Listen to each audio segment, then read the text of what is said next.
Okay, let's talk about mounts. Maybe rather than things that are harder than you think, maybe this video is more, why are mounts so mediocre in so many different games? We've already talked before about how much more complicated quadrupeds are compared to bipeds in a previous video. So that's worth a look. That's certainly making mounts a lot more complicated than walking around. Now, of course, you could make your mount a biped. You could be riding an ostrich or a chocobo or something. And that is a solution to that. Another little weird thing that occurs if you are using horses for your mounts is that horses aren't actually the size that most people think they are. I used to have the perfect illustration of this. It was a side-by-side of a still from one of the Lord of the Rings movies and the same shot from one of the video games. And in those two shots, you can see something very striking, which is that the horse from the video game is probably 30 to 40% larger than the real horse from the Lord of the Rings movie. And why is this? It's because horses are actually smaller than most people think. So what happens when you make a horse for your video game is that you naturally tend to scale it up to make it the size that people think it should be. Most people these days haven't actually been up close to a horse and they don't know actually what size it is. Should you do that? You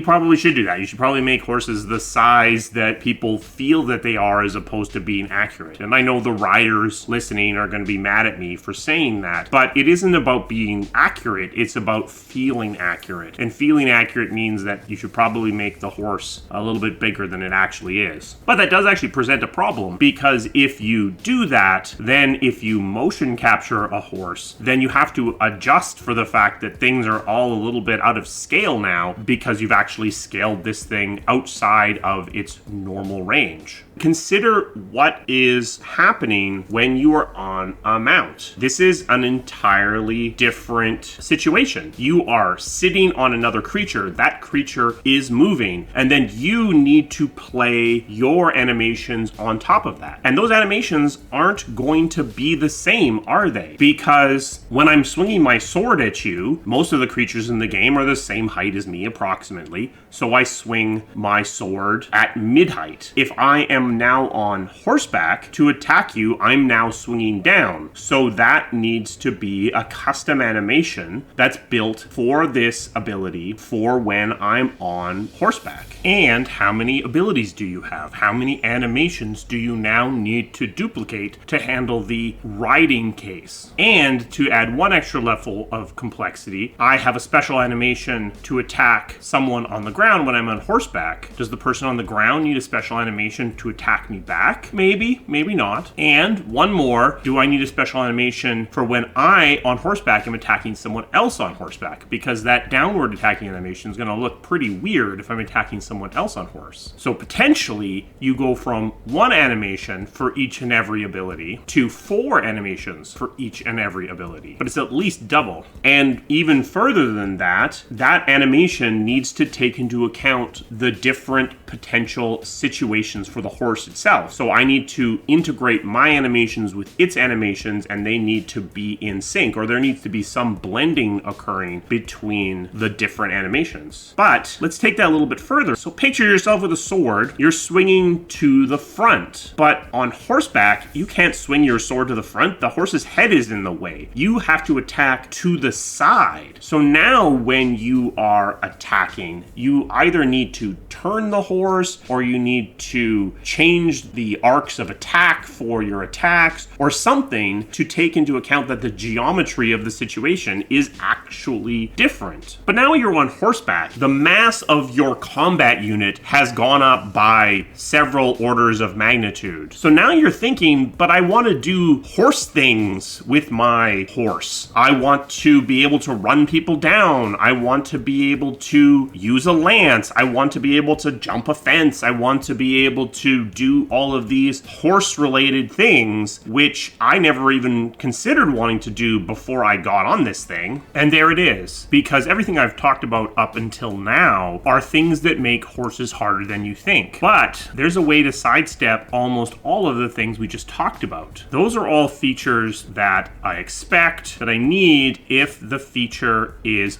fully featured, if it is on par with the other parts of your game. I can walk away from most of those things by being willing to walk away from that fidelity target. The reason why so often mounts are done as a C-level feature in games is because of that. Riding a horse, doing everything in a horse, is effectively a separate game mode from your normal exploration and combat. It's a game mode that's similar to the regular exploration and combat, but it is distinct. You have distinctly different movement, both from animations but also from gameplay. You have distinctly different combat, both from animation but also from abilities and damage and balance. I said it's a separate game mode, but that's actually a simplification. It's not a separate game mode. It's the work of a separate game mode, but it's integrated into those other two game modes. It's a game mode that has to be fully compatible with your regular exploration, with your regular combat, because they have to be able to move between the different states. They have to interact with the regular world while on horseback. And most games correctly decide that they don't need yet another game mode to lay on top of their feature set. So they do mounts to an adequate level. They get it working. They make it acceptable from a fidelity perspective, but they don't implement a lot of the other features, which is why in a lot of games you have to get off the horse to pick things up, and why you can't bring the horse into town, or why you can't use many of your abilities on horseback. And it's why most games don't implement lances or bulls rushes with horses, except for games that have decided to be about horses, because in that case it's not a separate game mode, it is the game mode. This is what keeps mounts as a sort of niche feature in most RPGs. It might be used for quick travel, it might be used as essentially extra carrying capacity, but it is reduced in importance correctly because it is not a core feature of the game. Todd Howard said exactly this thing about the development of Skyrim, that they found that mounts were starting to take over the development of Skyrim, and so they deprioritized the feature and intentionally degraded the completeness of the feature set because they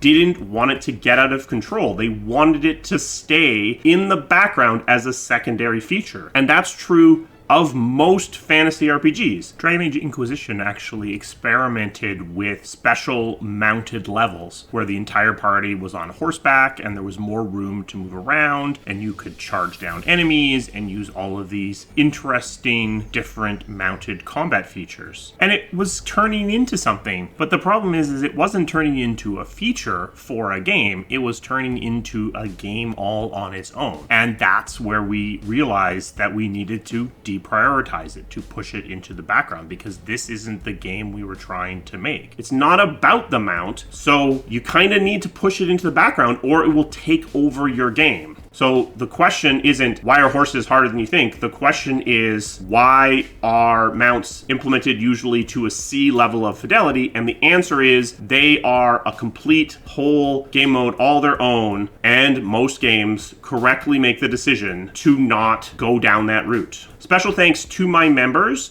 They provide the resources that this channel needs to keep running. If you are interested in becoming a member, there will be a link down in the description. If you found this interesting, please give this video a thumbs up because it'll tell YouTube that we're getting some traction. If you want to use this video to tell that person complaining about mounts in a game why they're wrong, go ahead and do that. If you want to argue with me and tell me that mounts are the most important feature in fantasy RPGs, then do so in the comments and we can have a conversation. I will see you again soon. Thank you.